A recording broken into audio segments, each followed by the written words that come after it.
Who is the absolute idiot who didn't get any cutaways or any product videos of the a7S Mark III when she had it? Me. I'm the idiot. My thoughts on the a7S Mark III, take 3. Thanks to Sony Australia, I had the absolute pleasure of getting hands-on experience with a pre-release model of the a7S Mark III. In the time that I had it though, Melbourne went into a lockdown. Talk about luck. Despite all of that, I tried to test as many things as I possibly could.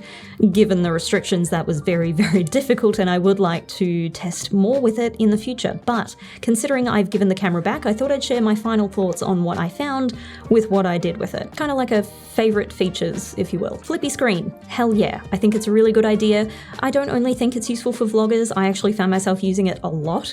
I wasn't using it in that selfie way where it's flipped around towards me. I was actually using it to get high angles and low angles. I found that really, really helpful. Although I will say that I don't really like flippy screens as a feature on a camera. It's not something that's a deal breaker for me, and also I do feel like it is a weak point of the camera. I feel like these sort of things break a lot easier than other ways to manipulate a screen. I suppose that's the trade-off of having a flippy screen as opposed to a tilting and articulating screen on the rear of the camera. Autofocus functions. Autofocus, continuous eye autofocus, it really does hit the nail on the head here. I did find that it slipped up a couple of times, but then again, I threw a lot of curveballs at this camera. There were moments in our little scene that we shot where the focus did drop. Sometimes I did have trouble getting close focus, but that's a given. I was shooting at 16,000 ISO. We were in the dark pretty much, and it was having a hard time because there was a lack of contrast in the subjects that I was shooting.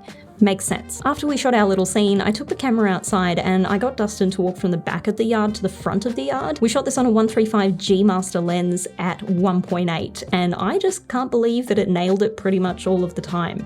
This is with no extra lights. It was dark in the backyard. I set it to 16,000 ISO. We got enough light to get some sort of exposure, and it still managed to get focus pretty much the whole time. That's really impressive. Is autofocus something I would use all the time as a filmmaker, as a DP?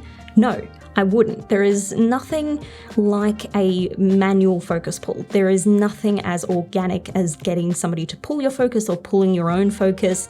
It just looks so much better. It's got its own character to it, really. Focus pulling really is an art, but when it comes to autofocus and eye autofocus and focus tracking, I think Sony wins here. It's really, really good. It's useful to moments like these where I don't have anybody to assist me. There is no focus puller for me. So if I'm shooting on a gimbal or I need to be hands-free to the camera, that autofocus, I know that I can trust it. So what I can really see the a7S Mark III being used for is as a B camera, a camera where you may not need to touch the focus on it and you can just let it go with autofocus. Like, let's just say you're shooting an interview, but you can't be operating both cameras at once, or you don't have another operator to operate. So you do have to set that camera off to the side and you do have to just let it do its thing. Having reliable autofocus is a must. Let's talk about the size and the shape of the camera. I do have one gripe, but I think I'm going to go off on a tangent with this one. Size and shape coupled with the really good autofocus makes this camera a perfect gimbal camera, like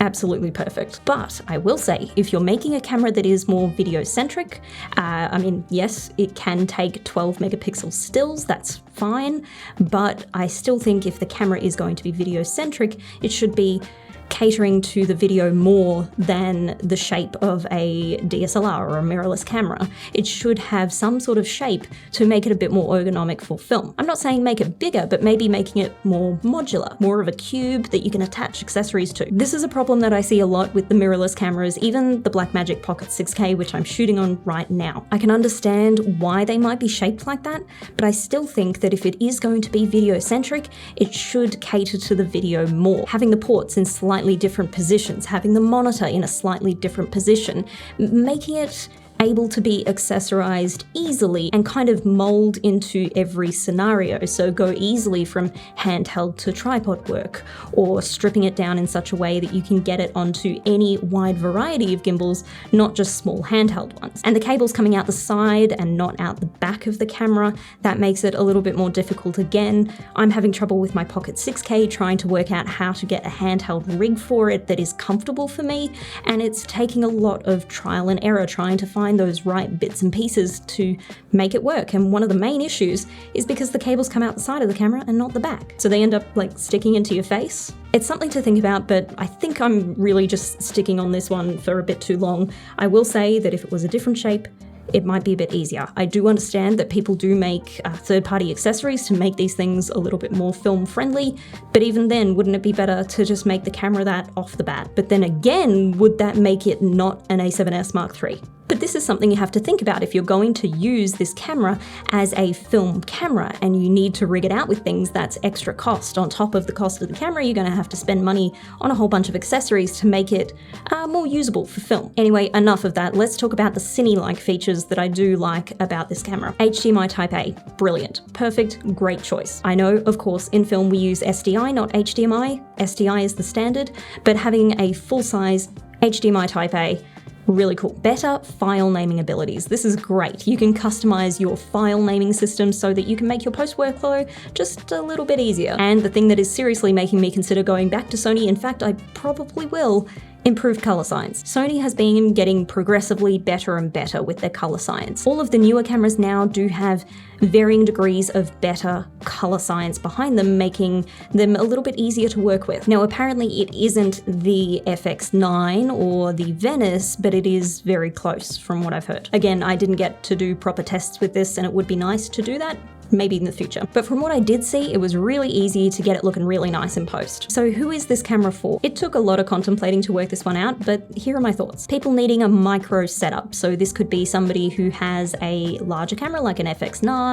or an FS7, and maybe they want to go more compact, or they want a B camera for their kit. Secondly, other people needing a micro setup. Maybe somebody who it's their first cinema camera and they want something that is a familiar shape and size. Instead of getting a large cinema camera and spending all that money on that, they want to get something that's small, easy to work with, that they can work with by themselves and do a little bit of learning with. It's still an investment and it's still good, but it's something that is easier for them to handle. I thought maybe it could be for vloggers, and I think that's kind of what Sony was going for with the flippy screen. But then again, I don't know if it's going to be for every type of vlogger. I feel like it might be for people who want to take things to the next level and have the money to spend on that, because it is quite a lot to drop on a camera. But what you'll be getting out of it for that money is worth it. Will I be getting one? No, not personally. I'm not going to get an A7S Mark III. It just doesn't fit my workflow. It's not something that I personally want. But then again, it is meant to be the right tool for the job. That's what I always talk about on this channel. That's what it's always going to come back to. Doesn't matter what camera reviews you view online, you still need to find the right camera for the job. And that could be a camera from like 3 years ago. It could be a Blackmagic Pocket 6K. It could be an A7S Mark III. Who knows? It's up to you. Only you know what is going to work for you. So the Sony a7S Mark III, not for everybody. Of course it's not for everybody. No camera, no one camera is perfect.